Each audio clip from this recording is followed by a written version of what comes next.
ಜೈಲಿಗೆ ಯಾರು ಬೇಕಾದವ್ರನ್ನ ಕಳಿಸ್ಲಿಕ್ಕಾಗೋದಿಲ್ಲ. ಯಾರು ತಪ್ಪು ಮಾಡಿರ್ತಾರೆ ಅದಕ್ಕೆ ಸಾಕ್ಷಿಗಳು, ಪುರಾವೆಗಳು, ಮಾಡಿದಂಥ ಹಗರಣಗಳ ಬಗ್ಗೆ ನ್ಯಾಯಾಲಯದಲ್ಲಿ ಪ್ರೂವ್ ಆಗಬೇಕು. ಆ ಪ್ರೂವ್ ಆದರೆ ಯಾರಿದ್ರೂ ಹೋಗ್ಬೇಕು. ಈಗ ಪ್ರಧಾನಮಂತ್ರಿಗಳೇ ನಾಳೆ ಅಮೆಂಡ್ಮೆಂಟ್ ತರ್ತಾ ಇದ್ದಾರೆ. ಯಾರು ಪ್ರಧಾನಮಂತ್ರಿ ಆದವರು ಬರೀ 30 ದಿವಸ ಜೈಲಿನಲ್ಲಿದ್ದರೆ ಅವರು ಪ್ರಧಾನಮಂತ್ರಿ ಆಟೋಮೆಟಿಕಲಿ ಪ್ರಧಾನಮಂತ್ರಿ ಹೋಗ್ಬೇಕು ಅನ್ನೋಂಥದ್ದು ಪ್ರಧಾನಮಂತ್ರಿ ನರೇಂದ್ರ ಮೋದಿ ಅವರು ತರ್ತಾ ಇದ್ದಾರೆ. ಅದಕ್ಕೆ ನಮ್ಮ ದೇಶದ ಸಂವಿಧಾನ ಕಾನೂನು ಮುಂದೆ ಡಿ ಕೆ ಶಿವಕುಮಾರ್ ಅವರೇನು ದೊಡ್ಡವರಲ್ಲ. ಜೈಲಿಗೆ ಹೋಗ್ಬೋದು ಬರ್ತಂದ್ರೆ ಹೋಗ್ಬೋದು, ಕಾನೂನಿನ ಇದರಲ್ಲಿ ಉಳಿಬೋದು. ಯಾಕಂದ್ರೆ ಅವರಿಂದ ಭಾಳ ಬುದ್ಧಿವಂತ, ಅತ್ಯಂತ ಈ ದೇಶದಲ್ಲಿ ಕಂಡೇರದಂಥ ನ್ಯಾಯವಾದಿಗಳು ಇರೋದ್ರಿಂದ ಅವ್ರು ರಕ್ಷಣೆ ಮಾಡ್ಬೋದು ಅಂತ ಅನ್ನಿಸ್ತದೆ. ಅಂದರೆ ಆ ಥರ ಅವ್ರಿಗೇನೋ ಸೂಚನೆ ಇದೆಯಾ ಸರ್? ಸೂಚನೆ ನೋಡ್ರಿ, ಈಗ ನನಗೆ ಏನೋ ನಾ ಮಾಡಿದ್ದು ತಪ್ಪಿತ್ತಂದ್ರೆ ಸ್ವಲ್ಪ ನನಗೂ ಭಯ ಇದ್ದೇ ಇರ್ತದೆ. ಅವ್ರ ವಕೀಲರು ಹೇಳಿರ್ತಾರೆ, ಇದರಲ್ಲಿ ನಾನು ಭಾಳ ಏನೂ ಮಾಡ್ಲಿಕ್ಕೆ ಆಗೋದಿಲ್ಲ, ಇದು ಭಾಳಷ್ಟು ನಿಮ್ಮ ಬಗ್ಗೆ ಸಾಕ್ಷಿ ಅದ ಏನಾರಿ ಅವ್ರ ವಕೀಲರು ಹೇಳಿರ್ಬೋದು.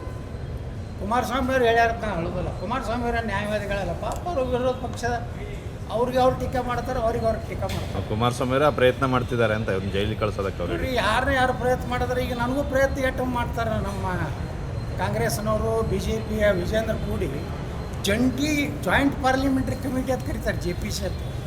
ಹಂಗೆ ಜಂಟಿ ಭಾರತೀಯ ಜನತಾ ಪಾರ್ಟಿ ಕಾಂಗ್ರೆಸ್ ಕೂಡಿ ನಾನೊಂದು ಜೈಲಿಗೆ ಹಾಕ್ಬೇಕಂತ ಪ್ರಯತ್ನ ಮಾಡ್ತಾರೆ. ಆದರೆ ನಾವು ಒಳಗೆ ಹೋಗೇ ಇಲ್ಲ. ಮತ್ತು ಕೆಲವೊಂದು TV ಒಳಗೆ ಹೊಡೆದೇ ಹೊಡಿತಾರೆ.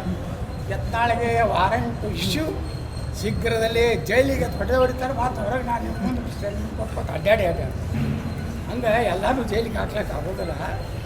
ಪಾಪ ಡಿ ಕೆ ಶಿವಕುಮಾರ್ ಅವ್ರಿಗೆ ಜೈಲಿಗೆ ಹೋಗೋದು ಅಂದ್ರೆ ನಮ್ಮ ಯಡಿಯೂರಪ್ಪನವ್ರಿಗೆ ಭಯಂಕರ ನೋವು ಆಗ್ತದೆ. ಹಿಂದೆ ಒಮ್ಮೆ ಹೇಳ್ಯಾರ, ಅವ್ರಿಗೆ ಆದಷ್ಟು ನೋವು ಬಹುಶಃ ಅವ್ರ ಮನ್ಯಾಗ ಆಗಿರ್ಲಿಕ್ಕಿಲ್ಲ ಅಂತ.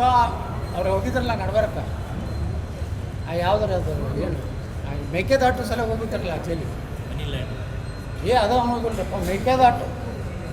ಅವರು ಮನಿಲ್ಯಾಂಡ ಮಾಡೋ ಪೈಕಿ ಅಲ್ಲ ಅವರು. ಅವಾಗ ಹೆಚ್ಚು ನೋವು ಈ ಕರ್ನಾಟಕದಾಗ ಯಾರಿಗಾರೆ ಆಗಿದ್ದರೆ ಅವತ್ತಿನ ಮುಖ್ಯಮಂತ್ರಿ ಯಡಿಯೂರಪ್ಪ.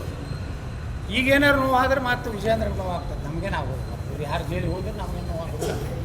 ನಾವು ಜೈಲಿಗೆ ಹೋದ್ರೆ ನಮ್ಗೆ ನೋವು ಆಗೋದು. ಯಾಕಂದ್ರೆ ನಾನು ಅಂತ ಅಬೇಡ್ ಮಾಡಿಲ್ಲ. ಕುಮಾರಸ್ವಾಮಿ ಯಾಕೆ ಮಾಡ್ತಾರೆ ಹೇಳ್ರಿ? ಕುಮಾರಸ್ವಾಮಿ ಅವ್ರನ್ನ ಸುಮ್ಮನೆ ತೊಗೊಂಡು ಸಿಗ್ಬಿಡ್ತಾರೆ. ಕೇಂದ್ರ ಮಂತ್ರಿ ಆಗ್ಯಾರ, ಅದಕ್ಕೆ ಜೈಲಿಗೆ ಕಳಿಸ್ತಾರೆ. ಹಾಗೆ ಕೇಳಿ ನೋಡ್ರಿ, ಕೆಲವೊಂದು ಇಡಿ ನಮ್ಮ ಕೈಯಾಗಿಲ್ಲ, ಸರ್ಕಾರಕ್ಕೆ ಕೇಂದ್ರ ಸರ್ಕಾರ ಕೈಯಾಗಿಲ್ಲ, ಇನ್ಕಮ್ ಟ್ಯಾಕ್ಸ್ ನಮ್ಮ ಕೈಯಾಗಿಲ್ಲ. ಅದು ಸ್ವಾಯತ್ತತೆ ಸಂಸ್ಥೆ ಅದು. ಅವರು ಯಾರು ಜೈಲಿಗೆ ಕಳಿಸ್ಬೇಕು, ಯಾರನ್ನೂ ಹೋಗ್ತಾವೆ. ಈ ಕೆಲವೊಂದು ದಿವಸ ಬಿಟ್ಟಿರ್ತಾರೆ ಅವರು ಅಡ್ಡಾಡ್ಲತ್ತಾರೆ.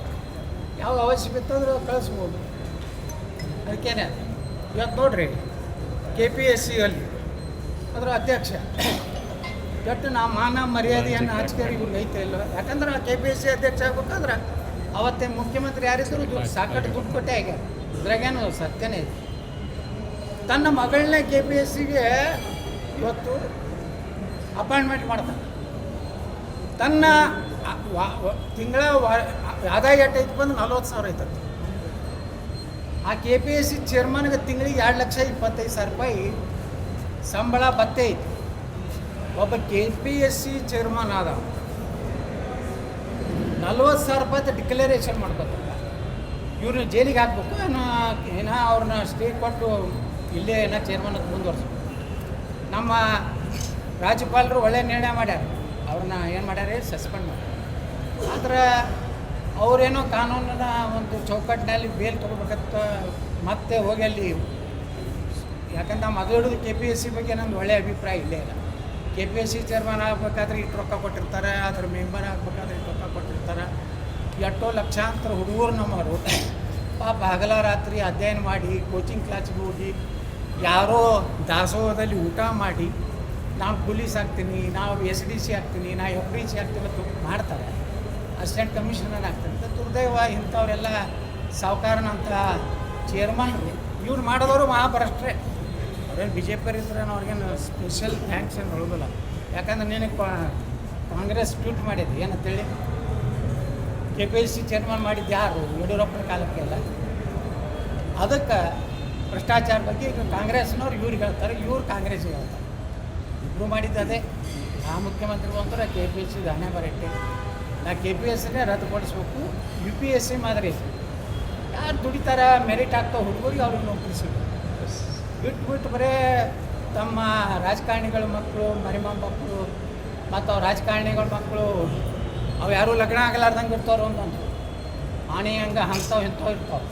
ಅವತ್ತನ್ನು AC ಮಾಡ್ತೀನಿ ಅಂತ ಲಗ್ನ ಮಾಡ್ಕೊತಾರೆ. ಅವ್ರಿಗೆ KPSC ದುರುಪಯೋಗ ಆಗ್ತದೆ. ಅದಕ್ಕೆ UPSC ಮಾಡೋದ್ರಲ್ಲಿ KPSCನ ರದ್ದುಪಡಿಸ್ಬೇಕು. UPSC ಮಾಡಲು ತರಬೇಕು. ಇದರಲ್ಲಿ ಈ ಮುಖ್ಯಮಂತ್ರಿ ನಾಮಿನೇಟ್ ಮಾಡೋಂಥ ಕೆಟ್ಟ ವ್ಯವಸ್ಥೆ ಹೋಗ್ಬೇಕು.